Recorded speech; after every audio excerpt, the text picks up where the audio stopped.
Hey everyone, it's April 2025, and with the tariff wars heating up, people are understandably nervous about the economy. But even if you're watching this video later, this is still valid information because it seems like people are always asking, is now a good time to buy a house? And you know what? That's a fair question. Whether the economy is shaky or booming, buying a house is always a nerve-wracking decision, especially if you're a first-time home buyer. Whether you're new to the market, looking to upgrade, or thinking about investing in a rental property, this video will give you some clarity to help make the best decision for you. I'm Walt the Realtor. Welcome to my world. Let's jump in. As of today, mortgage rates have dipped a little, currently hovering around 6.6 to 6.7%. Now that's still kind of high compared to a few years ago. And if you're watching this in April 2025, this little dip might be a good window to buy. But if you're watching later, the same concept applies. Rates are always moving, and people are always wondering if they should wait. But here's the thing. Mortgage rates impact demand. When rates go up, nervous people drop out of the market, so demand drops. That can lead to slower price growth or even occasionally reductions in rare cases. But sellers don't like to lower their prices even when buyers pull back. And that's the big risk of waiting for interest rates to drop, because even if rates do come down, home prices still tend to go up. And the last time we saw a real price drop was during the housing crisis. That's what it took for prices to drop, a financial crisis. So, what happens when rates eventually fall again? Well, more buyers jump back into the market, demand shoots up, and guess what? So do home prices. You could find yourself in the exact same financial situation you're in now, just paying a little bit less in interest, but a whole lot more for a house. So there's a couple of options that might work for you instead. Option one, buy a smaller home now and at least get in the game. In 5 years, you'll have some equity built up instead of building equity for your landlord. And you'll hopefully be earning a better living, maybe got a raise or something. When that happens, you can think about upgrading to a larger house. Option number two is stretch your budget a little bit now. Get the house that you really want. If you can tighten your belt and manage a slightly larger payment to buy the house you want now, you might be able to refinance later when rates come back down. And hopefully you've had some raises or a promotion. Either way, time in the market usually beats trying to time the market. Home prices follow a pattern, some ups and downs, but long term they tend to rise.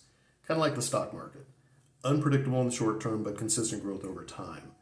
Nationally, the median home price is about 4.1% higher than it was last year.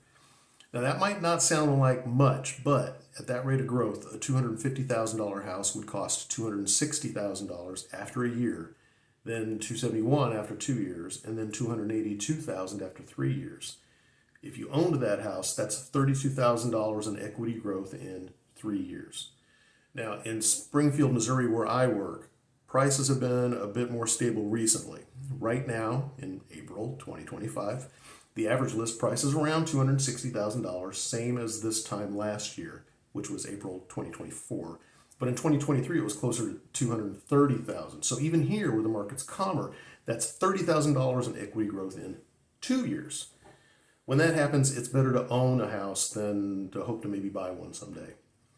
Another thing to know, seasonality matters. Spring and early summer usually bring a wave of new listings. That's because people want to move when the weather's nice, especially when the kids are out of school. More listings mean more choices and sometimes better deals. By fall and winter, the number of homes for sale shrinks and competition among buyers heats back up. That's when sellers have more leverage and prices tend to firm up. Inventory, which is just the number of homes that are for sale at any given time, that's going to play a huge role in your buying experience. Let's say we're looking for a 3-bedroom, 2-bath home with a 2-car garage, somewhere between 1,500 and 1,700 square feet right here in Springfield.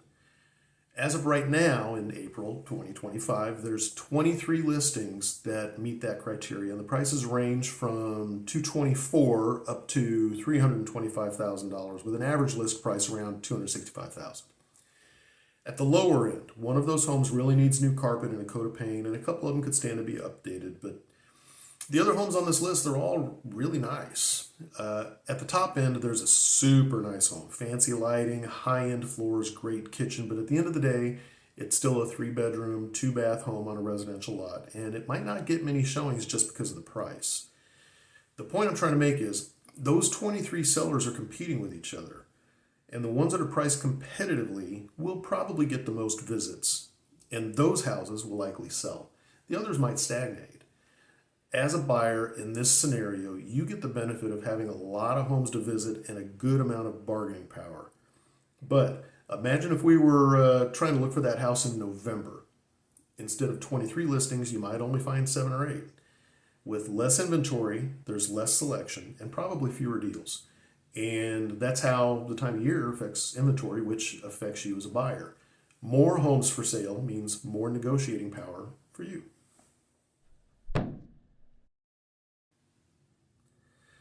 So let's talk about the broader economy. Trade policy, layoffs in certain sectors, and global instability, they're all making people nervous right now.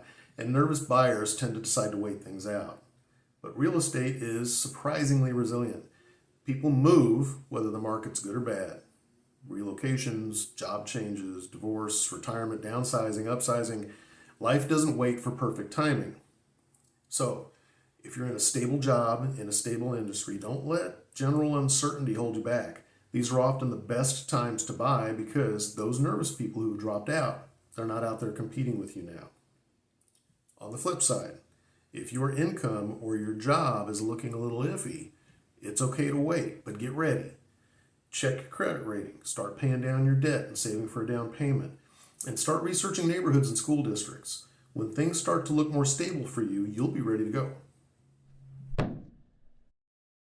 Okay, so keeping all that in mind, if you think you're ready to buy, I got a few tips for you. When you get pre-approved with a lender, you're going to know exactly what you can afford, and the sellers are going to know you're serious. I'd talk to a bank and a credit union and a mortgage broker and see what they can do for you. If you hire a qualified realtor, they're going to help you navigate the ups and downs, they're going to help you spot great opportunities, and they're going to walk you through the entire home buying process. While you're looking for properties, of course you want to find a house that's going to meet your needs now, but make sure you're thinking about a house that's going to build equity for later. And keep informed. Watch the economic news, keep tabs on interest rates and local housing trends so you can make informed choices. So, no matter what's going on in the world, interest rates, inflation, politics, there's always going to be good opportunities out there, but only for the buyers who are ready. When that perfect home pops up, you want to be in a position to say yes, not scrambling to get your finances in order. And keep your eyes open. Desirable homes will always move quickly, but if you miss an opportunity because you were tuned out, you're going to kick yourself. Real estate is a long game. The people who win are the ones who are paying attention, staying informed, planning ahead, and are ready to take action. That's it for today. I hope you found this helpful, and if you did, hit the like button and be sure to subscribe so you don't miss out on new videos. If you have any questions or something to share, leave me a comment. And if you'd like some personalized advice, scan the QR code or head over to walttherealtor.com. All my contact information is there, and I'd love to hear from you. Thanks for watching. See you next time.